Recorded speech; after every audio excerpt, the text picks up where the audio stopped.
The legal team of the presidential candidate of the Labour Party, Peter Obi, have vowed to take action against the Independent National Electoral Commission Chairman Mahmood Yakubu following the deliberate refusal of the Commission to allow the legal team of the LP candidate inspect election materials in line with the order of the Court of Appeal.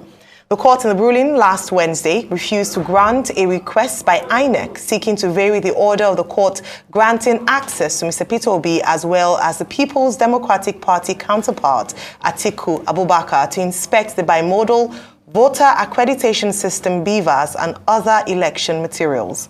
Joining us now is Mr. Peter Obi, presidential candidate of the Labour Party in the February 25th election held in Nigeria. Good morning and welcome to the morning show. Thank you. Mr. Obi, good to have you back with us on the morning show. Thank you. I'm tempted my to dear ask brother, you, Dr. Ruben. I'm tempted to ask you, how is it going? Après la guerre, as the French would say, but it looks like the war in this particular election is still on, and the race is still on. So how do you assess your journey so far? And what are you saying to your supporters and Nigerians, many of whom are disappointed with the conduct of the process so far? Well, my dear brother Ruben, my first question is to thank you for always inviting me, being there for Nigerians, thank the Arise facility for what they've done. My first is to thank God Almighty for His keeping Nigeria, protecting it, and blessing it. Thanking the good people of Nigeria for their interest and participation in trying to build a new Nigeria. The journey so far has been very tough. But that is what is expected. It's been difficult because you're trying to change what is there that hasn't kept us where we are. So it's going to be difficult.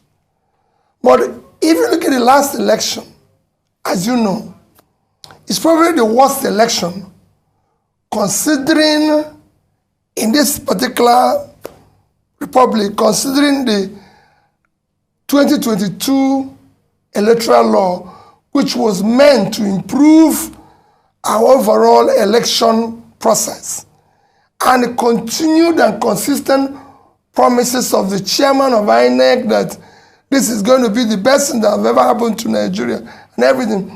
And you could see it in all the editorials, in all the international newspapers from Financial Times, The Economist, Wall Street Journal, everybody, including Chatham House, where even the chairman was there. He has questioned the rating of the country. And for me in particular, it's one of sadness.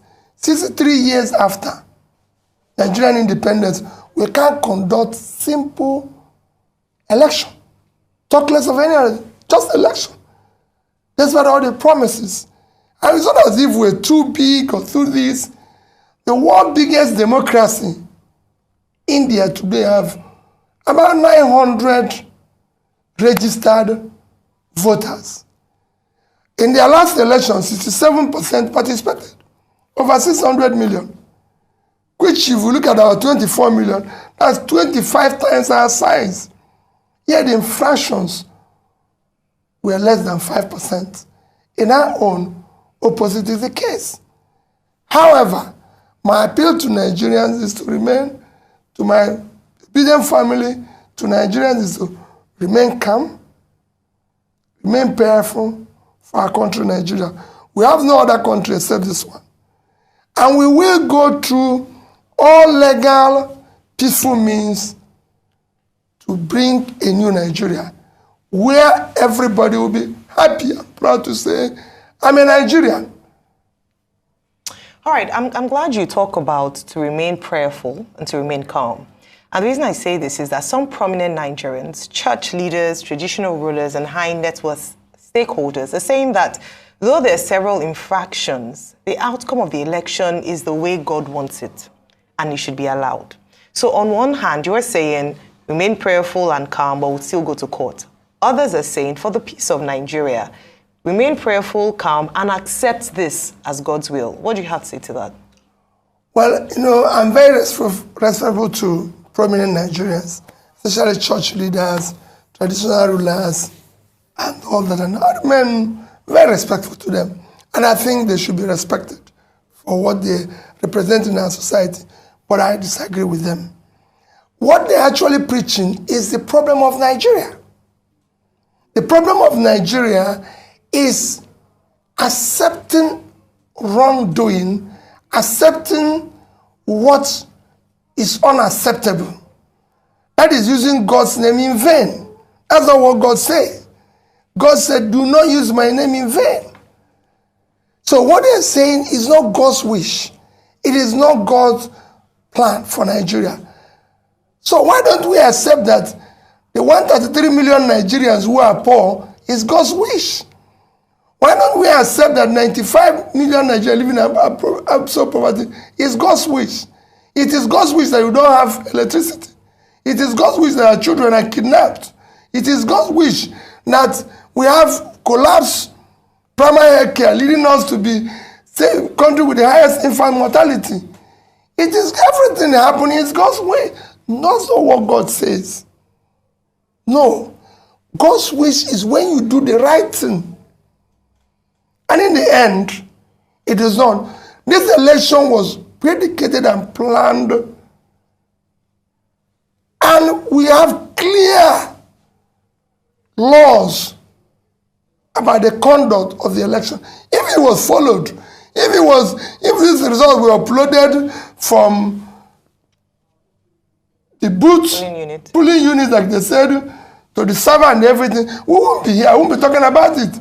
It would have been concluded in a matter of hours without anybody arguing about it. But it is not God's wish that you do the wrong thing. It is not God's wish that you go and rob a train and make money and start sharing it. It is not God's. This is what is killing the country. People come here, take public money, and then go and give it to people in the church and they say it's God's wish, and start giving them title in the church, title in this. That is what we are fighting. That's what we want to stop. We want God's wish to be truly God's wish. And that is when we do the right things and God gives his blessing. What we are doing now is why they come. What do you tell the young ones growing up? That is God's wish that you steal? That is God's wish that you conduct a wrong election? So tell me the difference between those of us who are doing this and the armed robbers. What is the difference between us and the trained robbers? Let's be sincere with ourselves. That's why it's God's wish that somebody came to your station and said he knows a governor who have 22 billion naira stacked, and nobody's asking about him. But we are stopping young people who are carrying computer and questioning them and calling them names. That's not God's wish. God wishes something better. What I want is God to allow us to do the right things so we can start building a better country for our children. All right. So there are several, messaging and news going on around that INEC is not allowing your legal team to inspect the materials used, for the election. What's going to be your next action as regards this? Well, INEC is a public institution sustained by taxpayers' money, including you and me. And I believe there's law about public institutions.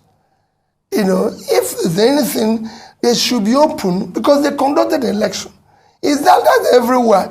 If you do something and people are not satisfied, it's for you to open up yourself. It's not the first time I'm going to court with INEC. And since 2003, I've actually, I would say several times, I've had to challenge INEC result. Remember that I'm the first governor in this country to come through the process of court by being in court for 3 years. Throughout the 3 years, I was in court with INEC giving me access to whatever materials they used to conduct the election. You've conducted the election, Rufai. You've announced or declared the winner. I'm only asking, can I have access to the documents and materials you used to arrive at that. I'm not asking you to change what you said. And remember, like I also say people, I'm not challenging their declaration. Sorry, I'm not challenging who they declared. I'm not challenging whatever the outcome. I'm challenging the process which they arrived at their declaration. And unless we do that, we're not going to stop the rascality we witnessed in that election. The process through which people come into office is, for me, I said it everywhere, is far more fundamental than what they do thereafter. There's a process of doing things. There's a process of arriving at any destination. If, like I said in my press conference, if you're going to answer His Excellency, the process of coming to that position must be excellent. If you're going to be a bishop, there's a process of being a bishop. Dr. Ruben is a doctor. Why didn't you call me a doctor? Don't that look like a doctor? You called him a doctor because he went and read PhD. Rufai might be awarded a doctor by university. So he's a doctor. But you can't just go on the street and say you're a doctor when you're not. So there must be a process, because even if it's going to be awarded, you must have done something that merited you to be awarded that. Or you must have, like Ruben, went and read PhD. Otherwise, we're all doctors. So a process is important. Right. So what would you be doing next, really, if they're not granting you access to this? We'll follow the law. We'll go back to the court and say, what you granted, these people are not obeying. We're not going to be, for me, we'll do whatever is necessary within the law. Whatever we're going to do will be for the interest of the country. But they will give us access because they pronounce and declare somebody. So we must have access to the process they arrived at that. Since February 25, there have been reactions to your participation, to your role, to what you represent. Governor Nyesom Wike of Rivers State says you are the hero of the entire process. And what is his explanation? His explanation is that you stopped PDP from winning in the traditional places. And that for doing that, as far as he is concerned, and for making Southern presidency possible, you are his hero. Festus Keyamo, spokesperson of the APC, also waded into the matter and said, in fact, that you have served your purpose in this electoral process, that the purpose that you were to serve was to help make Asiwaju Bola Ahmed Tinubu president-elect.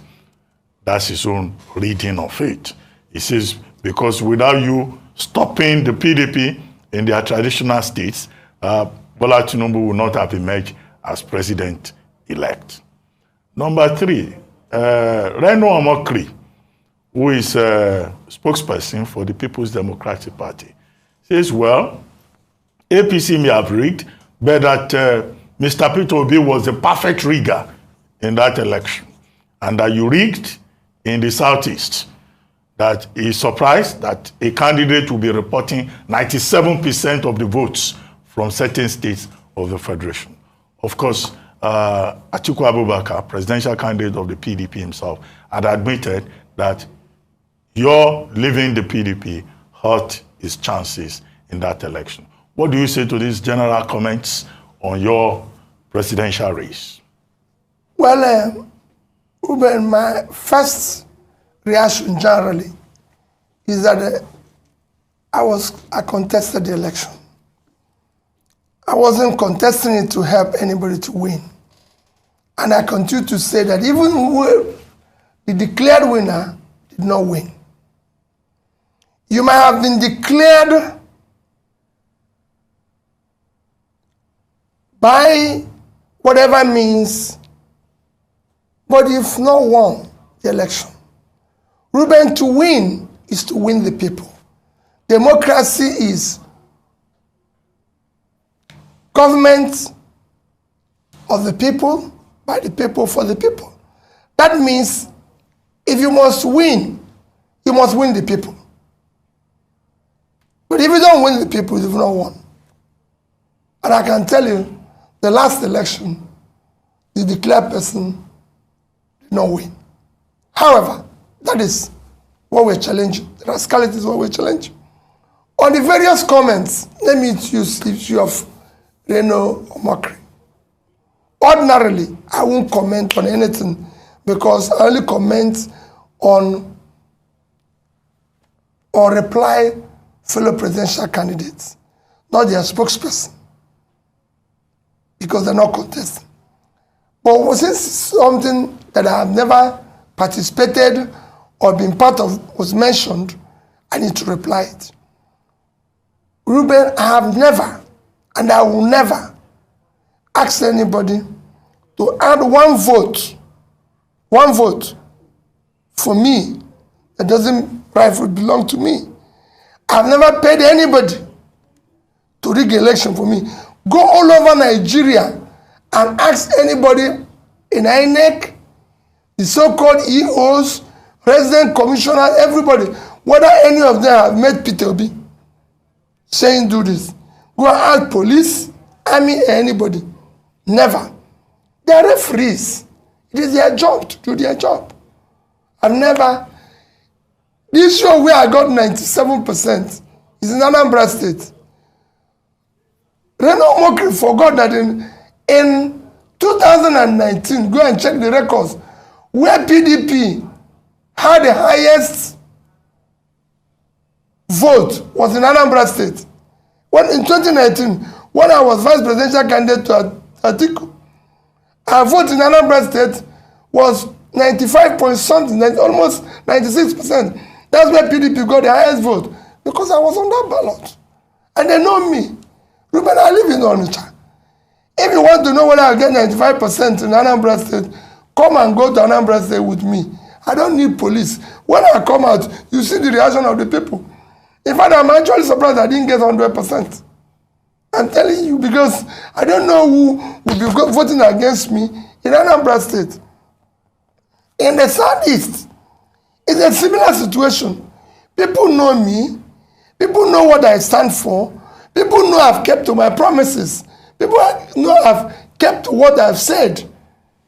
It's a simple thing. It's like people go about and say, oh, he got votes in Lagos because of the Igbos.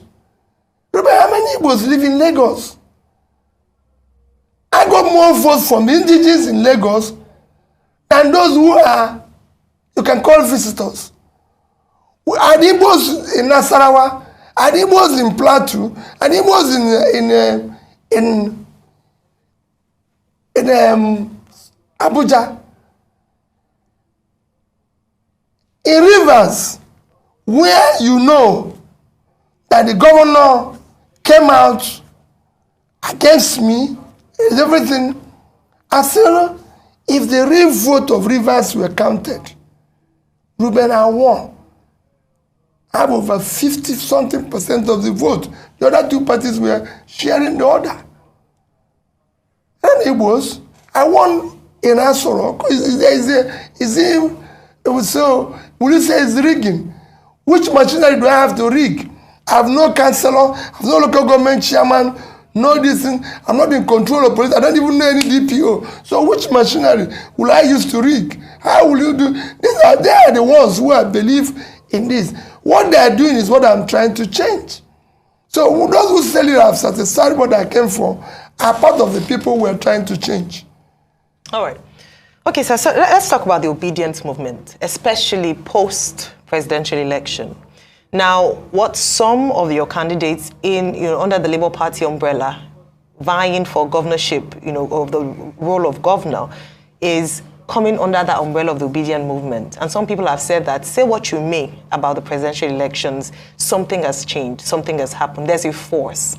And that was driven largely by the obedient movement. And so the question post-presidential elections is, how are you going to leverage that power, that force, so it's channeled to what you want, your beliefs, your ideals, your values, because it's also very easy for such a force to be misdirected, because there's such momentum, passion behind that movement. How would you leverage that? Number one. Two, to channel it towards the governorship elections. We have Lagos GRV, we have Mr. Ken Pella, who came from Delta State, and a few other principles like that in other states. Then beyond that, on a lighter note, you're known for, you've just reconfigured the term beavers. So it's originally called Bimodal Voter Accreditation System, and you've now called it Best Values Acceptable to Society. Please expand. Basic values, sorry. Acceptable to society. If you'd like to shed more light on that on a lighter note, it would be great. Well, let me start with the obedient movement. For us, because Nigerian politics have been largely transactional, when we were starting this, people didn't believe what we were trying to do. The consequence is that we didn't have candidates for governorship in most of the states. Because being a transitional thing, people who like to be where things are being shared. So nobody believes that a party without councillor, local government chairman, can come up and become something. So we didn't have, in most places, candidates. In few places, we were able to have candidates, some of which you have mentioned now, who are, I can say, are first-class candidates. You just mentioned two of them, and I believe and I support them that they should be supported by the obedient family and the people, because they will do good work. If you take Jarvi here, young man, excellent background, good education, you can have better than somebody who have a degree in MIT. So these are the quality we've had. In some places, we're going to work with some good candidates, because there's some places where we don't have, if you look at my southeast, we only have candidates in 2 states. We don't have in Iboni. And some other places, in the north we have in Plateau, we don't have in Zamfara. So there's places, there's a few of them, and we're urging people to support. And where we're going to have partnership, like if you go to like Cross River State, where we have someone like Professor Sandy Ono, the senator, running under PDP, which we are considered an excellent candidate. So we support them. For me, it is about having competent, credible people who have proven integrity and track record that can do well. It's not just about saying, it must be Labour Party always. No. Where we think we have good people, we support them. And I'm supporting them. Where we think we have somebody better. And the same thing is what I preach to people. Don't say, because this is... With time, we will build this institution and ensure that everything we are doing is the right thing. But it's not going to be overnight. So for me, I want people to, in states where we have good candidates, we're going to support them. We're going to make sure it works. And where we don't, we'll be honest to the people. Because what we're trying to do is to build a new politics that will thrive on character, competence, capacity, and compassion, and telling people the truth always. That's why I got 95%, 97% in Anambra State. Because everything I said, I did. Where it's impossible, I told the people the truth, not telling them lies. Accounted for their money. When I said the beavers should be basic values acceptable to society, what makes a society is values. The values they accept, the values they tolerate, the person, just like you said now that priests and bishops or this said it's God's wish. How could God wish that people are poor? So how could God wish that Nigeria is in darkness? Okay. No, it is not God's wish. Okay. Real quickly, I'd like to ask you this. Has presidential candidate of the APC, Bola Ahmed Tinubu, has he called you? Because he says he's been reaching out. Has he reached out to you? Have you spoken? That's number one. Number two will be, what would you say about now the ethnic strife that has resulted in the governorship contest in Lagos? They are now pitching the Igbos against the Yorubas. And secondly, what would you say about people that are saying some people are too young to be governors in Lagos because they're just 40 years of age? Well, thank you, Rufai. First, that I've always said that the APC presidential candidate is an elder brother. I can even call him a father. And I have all respect for him and everything. I've not been opportuned to speak with him. I don't have any issue with him. I respect him, and I'll continue to do so. I'm only challenging the process in which he was declared winner. Because that process is wrong. And that process must be corrected. I believe that the things must be done rightly. We must follow the law, rule of law. We must have a society where things are done in a decent, organized manner. Especially as we're trying to build this new nation that will be exemplary and the world will take us serious and respect us. Number two is that what you see as ethnic strife is just people trying to hide under what does not exist to cause confusion. There's no such. The vote that got in Lagos, I said it earlier without knowing you were going to get it, got across everybody in Lagos from the call it Yorubas, Igbos, Hausas, Jijons, any of the tribes that reside in Lagos voted for me. I can tell you that I have a lot of people who I know have truly Yoruba, who are actually supporting me 24 hours. And it shouldn't be. In 2003, Obasanjo got over 90% of the votes in the entire Southeast. Despite the fact that our own revered leader, Ojukwu, was contesting. Nobody shouted at anybody. Nobody said, I won't do business with the Yorubas or with the Northerners or with anybody. He failed in the Yoruba land. But we gave him more votes in the Southeast, even when our own revered leader was contesting. Nobody quarreled with it. We have Yoruba people who live in the East. Don't think that it's only here. I can tell you now, nature where I live, two prominent people that I deal with are completely from the Southwest.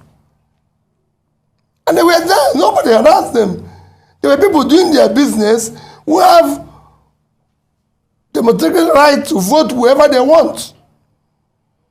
And I can go back to history. In 2011, we voted for Jonathan. He got more votes in the Southeast than he got in South-South. When Abiola contested the election, he had more votes in the Southeast. Even when his vice presidential candidate is Muslim from Kanu, and from I don't know where King Ibe came again, maybe from the north. When Tofa had an Igbo man as vice presidential candidate, a respected Igbo man, yet Abiola won. And when that election was annulled, Go and check the principal and people who actually lost more in Nedeco.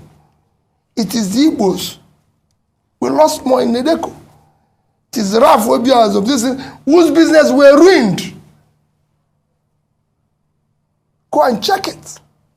So when people bring what is not there, so who are those who voted for me in Abuja? Were the Igbos. Nobody got 25% in Abuja among the two parties. Is it the Igbos who voted for me in Jos, in Plateau? Is it the ones in Nasarawa? Is it the Igbos in occupying Nasarawa? The governor of Nasarawa said I won't get 10% of the votes in Nasarawa. The governor of Kaduna said I won't get 2,000 in Nasarawa. In Kaduna, I got 300,000. So let us not, at 300,000 Igbos in Kaduna. So where does this start? It's just people, I'm appealing to people for the interest of Nigeria. Today, we have a Pakistani as mayor of London, an Indian as prime minister. And they are doing far better than we're doing. In this place that is not even working, we're still trying to divide ourselves based on, and that's what we're trying to remove.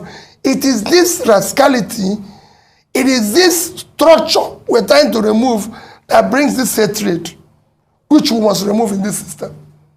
So that the system can work. When people can no longer compete based on character, competence,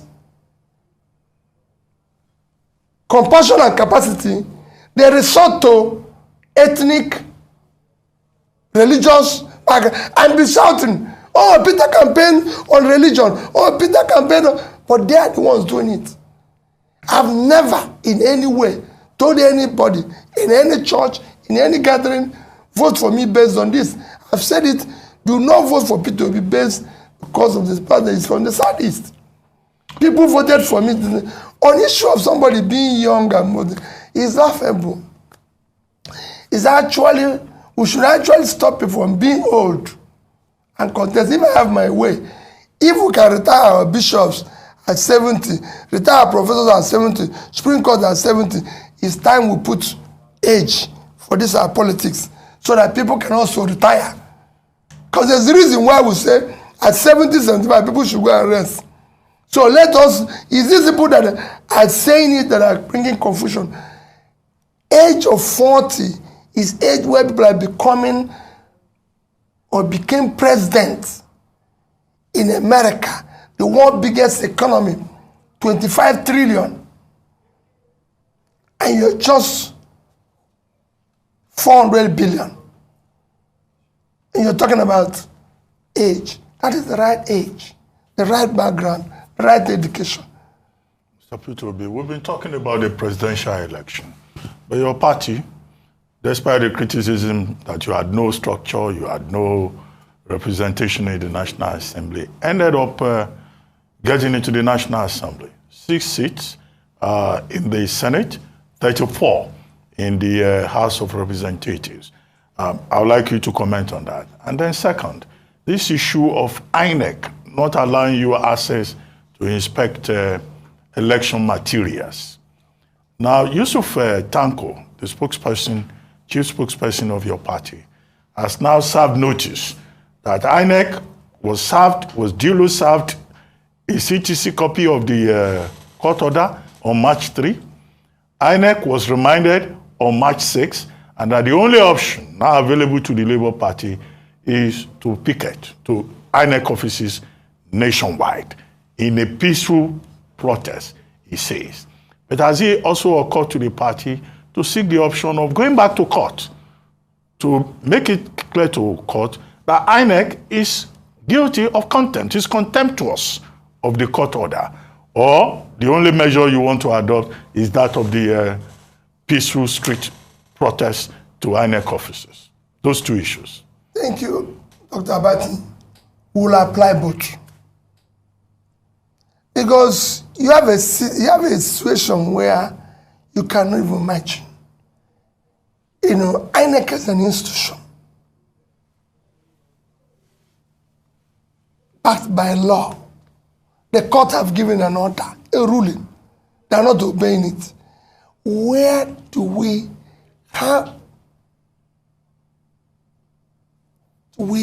start to build a nation? The most important ingredients of what makes a nation is the rule of law. And I've said it when I was campaigning, that we must govern by rule of law. Ruben, the biggest contributor to the Western economy today, in terms of GDP, in terms of their growth, is intangible assets called rule of law. The reason why people want to live in America, in Britain, in anything, is not because things that happen here don't happen, but because if it happens, you can seek redress in court and it will be obeyed. It's because if you call police, it will nothing else. Nothing else. I have somebody who told me an interesting story. He said he had a wife in Nigeria, and he would shout at his wife, do whatever he likes, and then suddenly something happened and he went to the UK and he shouted and the wife called police, and police came and he was still shouting in front of police, and the police told him that he shouldn't come near 1 mile radius of his house because of the way he's behaving. You didn't remind them that he paid dowry as a Nigerian. He told me, said, all he wants is to go back to Nigeria with his wife. Why? There's law and order. And that's what we are lacking here. Ruben, we must live in a society that is organized. Today, with the way Nigeria is, considering how bad things are economically, what the world expected of us in 2023, there was so much expectation, is to have free, fair, and credible election where the new government will come to start. When you talk about low, people say low-hanging fruit. The number one low-hanging fruit here is to start governing by rule of law. If you start it, you start changing this country. And that I'm committed to. And I urge INEC to please help the country. The image of the country today has strategic importance in Committee of Nations is being put into question by all this rascality. National Assembly elections and how you intend to leverage on for that me, victory. I thank God that we're able to get the number of seats we received. I hosted the candidates after they received their certificate and urged them to know that we are committed to a new Nigeria and we must do things differently. We must support what is right. We must go there to work hard and everything. And I'm sure they will. We also said we'll have a retreat after this. Ruben, the things we need to do going forward for Labour Party, for them, we need to build a democratic institute that will be able to teach people what their job is all about and what they're expected to do. It is not just you've won an election, it is now time for you to be part of the confusion that exists, to make it transactional. We now want to leverage and talk. We're talking with different organizations, different countries that can help us to build a proper democratic institution that will teach our people, including me, what governance is all about. All right, great point. Now, I just want to ask, following that you received or you hosted the 40 Labour candidates who emerged winners for the National Assembly elections. So people have asked the question, or some of your critics have asked, that if you're celebrating the National Assembly elections of victory, is it not the same process as with the presidential election? Because you're saying that what you're going to court for is to challenge the process by which the president-elect was declared winner. So is it the same? Why have you accepted the results of the National Assembly elections in favor of the Labour Party candidates and not accept the same process, as it were, that also had the president-elect emerge as winner? And the second part of the question as well is that there are also questions around your support of gubernatorial candidates. So a case in point is in Enugu, where you have Chijioke Ejoga and Frank Oweke Jr. of ABGA Party. There seems to be some, lack of agreement in your party as to who to support in that state. I'd just like you to clarify that today. Okay, very, very good question. Let me tell you in Enugu, let me start with the issue of Enugu. The issue of Enugu is because the Aisha Yusuf tweeted in support of Frank Oweke. Let me clarify to you now. The obedient movement are not necessarily Labour members. You have to know that. There's so many people in the obedient movement who have nothing to do with Labour Party. There's so many groups within that. There's so many people. Someone like Aisha Yusuf is not a member of Labour Party.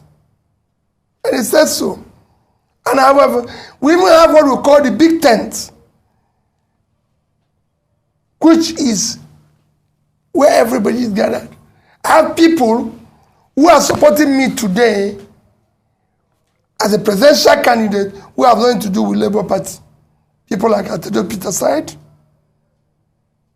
for example. And I have many people of that side. They believe that I can do this job.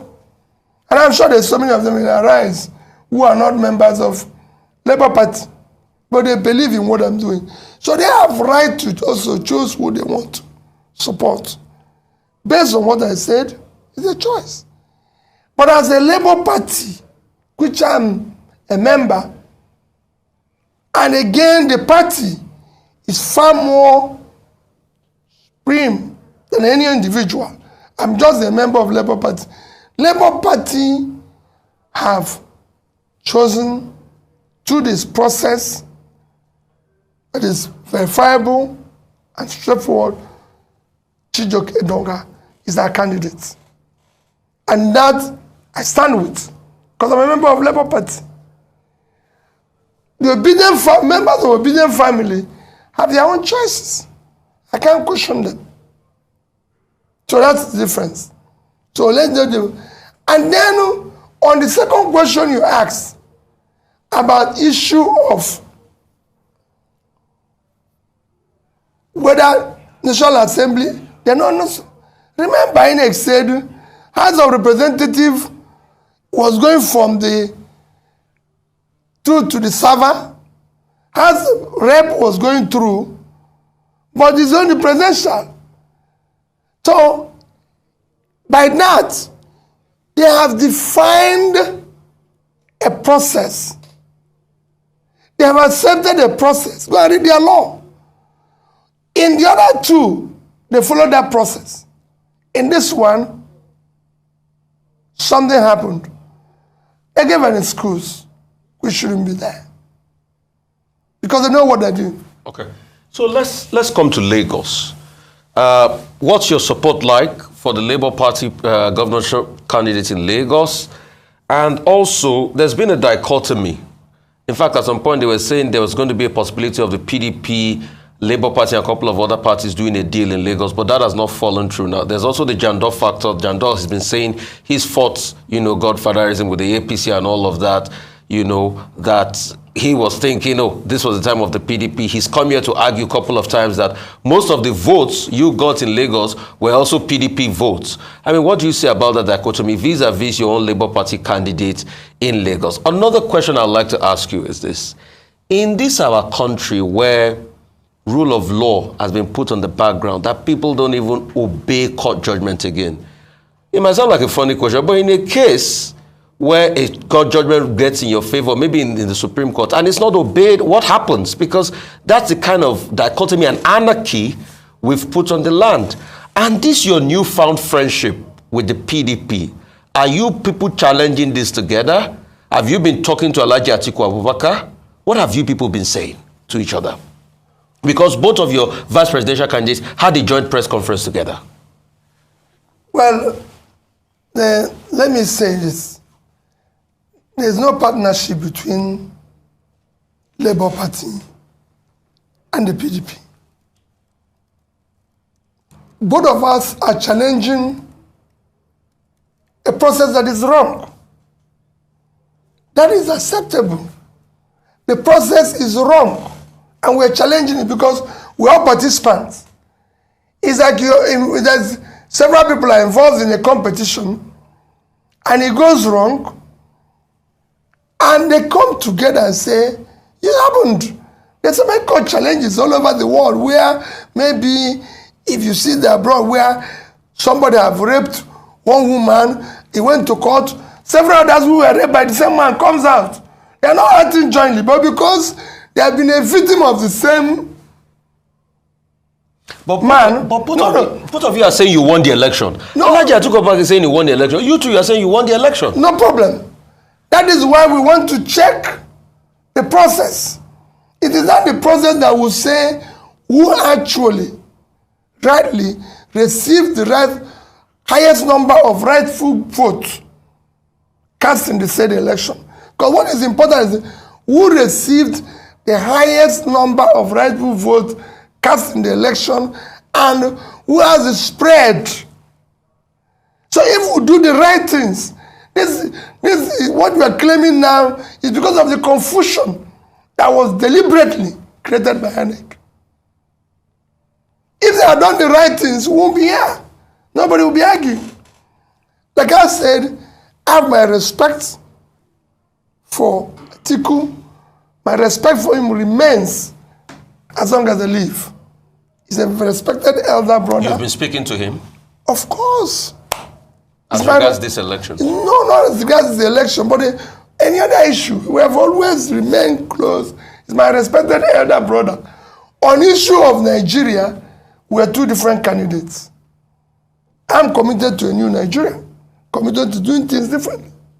And my commitment is total. But my commitment does not in any way affect my respect for him or Tinubu. I will remain respectful to them. On issue of Lagos, the Labour candidate in Lagos remains the best candidate. Is true and thorough Lagosian from a family that everybody is well known. His educational background, his age, everything is not in question. And he has the right age and the right energy. And I support him 100%. So do I do whoever Labour candidate that will be choosing through the right process. I told you here that we don't have candidates everywhere.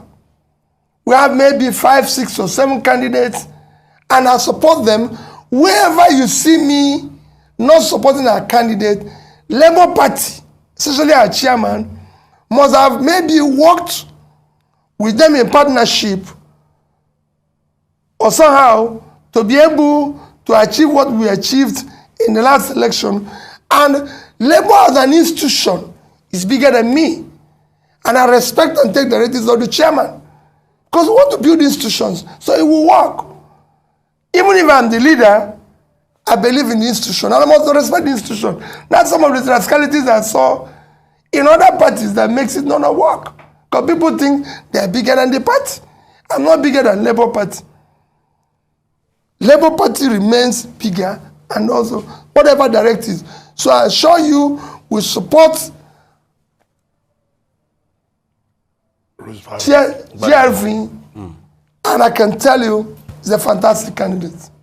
Okay, Mr. Obi, here is a friend of yours. I don't want to name him on television. Responding to the point you made about age. Maybe you want to clarify that. He says, remind Peter that if he's going by age, at 63 years, he himself isn't qualified. We should be talking about credibility and the characteristics of leadership, irrespective of age. 63 years. Who is 63? That's what he's saying about you. I'm just reading what he sent to me. He said, it's not about age. The task of nation building is a mutual responsibility between the young and the old. The old contributing experience and maturity, and the young collaborating with audacity and diversity. In the USA, that he quotes, the use of age as a criterion for any job is considered discriminatory, just like religious and gender discrimination. So Peter Obi is out of place using age against his co-contestants. That's what this person said. Remember when I quoted age? I wasn't talking about myself. Remember? Yes, I didn't say so. They asked me that somebody said 40 years is too young for Lagos State. Yeah. That was when I said that people who are talking about age, that is them that are above 75 should actually retire. But let's not compare age in the US and here. Please. Ruben, in the US, life expectancy is 72.5 years. In Nigeria, life expectancy is 54. So at 70, you've actually passed 16 years. Your life expectancy. You already an expired product. Yes, we should have gone. So, and some of these people who are saying this have contributed why people are dying, where we have high infant mortality. So let's not compare the two. It's not the same society. Life expectancy, somebody who is 80 in America is different from somebody who is 80 here. So you cannot compare the two of them. I'm not going to go into life expectancy, but I assure you, and two, I'm not 63 years old, Ruben, as maybe right, maybe wrong. My affidavit letter, which I say carry along my mother gave me since 1970, is that I was born in July 19th, 1961. On what market day was it? So if anything is wrong, for the benefit of the man asking the question. if anything is wrong, I hold my mother responsible. But she's been a wonderful woman. I didn't have the privilege of my father giving me any, so it's my mother who gave. So if you follow it, Ruben, I'm still going to be 62 in this July. So I'm not splitting, I'm not comparing the age and all that. But I assure you of my commitment is, and I listened to what he said, we need experience of age. But the age and the old have not used that experience. Rather, what they are doing is claiming experience in failure. They've not used it to progress the place. Rather, they tell you, do you know I've been doing this for 30 years? And so what? The place failed. How can you claim experience in failure? If you have been doing it for 30 years and we're in this mess, then you should actually cover yourself in shame. Not saying, I've been around for 20 years. Thereby, it's my entitlement. No. You have to claim entitlement where things are progressing, where things are going well. And that's what it should be. Okay. Now, one of the reasons why the age conversation has come up, particularly with Gbadebo Rodsvivo in Lagos State, is also looking at his political experience. So beyond just his biological age, what some people have said is that he doesn't have that political heritage. He doesn't have that experience in governance and public service. I'd like you to speak to that, please, because it's beyond age. It's also the fact that, so you talked about the fact that he went to MIT, fantastic, Ivy League school. However, they're saying that if you're going to, govern a diverse, cosmopolitan city like Lagos, you would need more than an MIT certificate. What do you have to say to that? Which experience? When they talk about experience, my sister, when I was campaigning to be governor of Anambra State, I've never worked in government. I've never had anything to do with government. I was faced with the same thing. I was his age. I was just about, I started campaigning in 2003. 2001. I was just 39. By the time that the election took place, I was 41, 42. So I was at that age. And it was the same thing. People were saying, hey, who is he? He has never worked in government before. He has not done this before. The only experience they can claim is the same experience of corruption, experience of stealing, experience of doing the wrong thing. In fact, at times it's good to bring somebody who doesn't have that experience so he can clean up the mess. I came in without that experience, and when they wanted to teach me that experience, I told them they are wrong. I recall telling my people to ask me, why will government of Anambra State have a lodge in Abuja? They said, because every state have it. I said, well, we can't. The government doesn't live in Abuja, so shut it down. Why would this one happen? Why is government going to have 18 guest houses? They said, because that's the government, because you have guests. These are things we shut down that made us have the money to do the work. So the experience they have is the experience I'm trying to remove. That's the structure that I'm telling you about. What you saw is challenging now is the structure that we are saying we have no structure, we have no structure. That's the experience. As far as I'm concerned, he's at the right age, the right energy, the right educational background. Whatever there is that you think is lacking, because of his exposure and everything, he will be able to read it. A job of a leader is always listening and learning. Okay.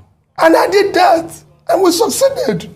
Listen to the people, do what they want, prove your integrity, and look at your background, where you're coming from.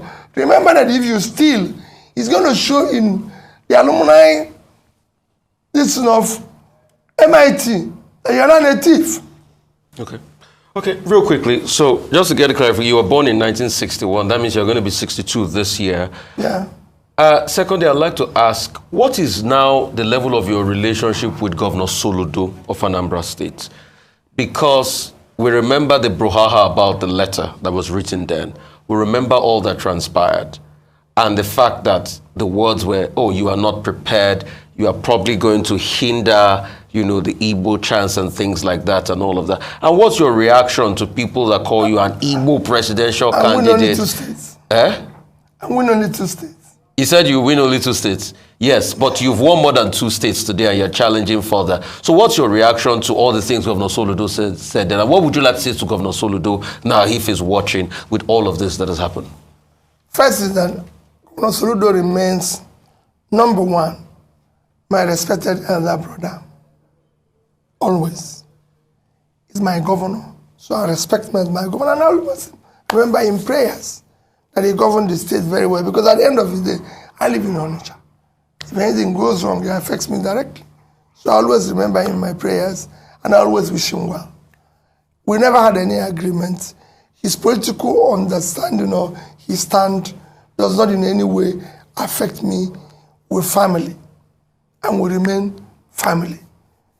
And I will never in any way make comments and everything. Whatever what he said, like I said when he said it, that he's a professor, I'm a trader. So 2 of us have different ways of reasoning. You can't expect a professor, a trader to be thinking like a professor. Neither will a professor, but that's where we are. So there's no problem between the 2 of us. We are friends, and we remain so. Well, for this... On the other, it's what you mentioned about the issue of age. I'm not against age. If you're 70 and you're healthy and everything, I only said age should not be used, especially to talk about inexperience. I'm also saying that age at certain times should be used to say you can no longer physically. Because the job requires physical energy. I can tell you, go and ask those who know me very well, I used to go travel to London and back here 3 times in a week. I arrive in the morning, come back in the evening, arrive in the morning, come back in the evening. Today is not possible. I was doing it when I was 30s, up to 40. Today, I probably need to break it. So if I get to 70-something, it won't be the same thing. If there's anybody who can move anywhere, I went to not just 36 states when I was campaigning, I went to over 100 places. If I go to your state, which state are you? Ogun State. Thank you. Go. I'm the only person who went beyond one. Listen, if I go to Ogun, I'll visit another place. If I went to Oyo, I went to Ogbomosho. I went to Oyo State. I went to Adamawa. I was in Numan. I was in Mubi. I was in Meduguri. I was in Biu. I went to Edo. I was in Auchi, Uromi, and this. It was possible. The other candidates can't do the same thing. They can't knock themselves. It has to do with physical energy. Well, and it's important. We have to begin to wrap up now. Thank But you. just one more thing for you to respond to. There's something circulating on social media over the weekend that you were a member of the Association for Better Nigeria that supported the annulment of the June 12, 1993 presidential election. And they've been passing it. In fact, if you circulate it, it will say forwarded many times. So were you with Aton Zerebe, who led that movement at that time? In 1993, Ruben, I lived in England. I had nothing to do with politics. I've never even, in 1993, my business was between here and the UK. I was living in England with my family. You know, if you want to know, my son was born in 1993, December, and go and check his birth certificate. He was in England.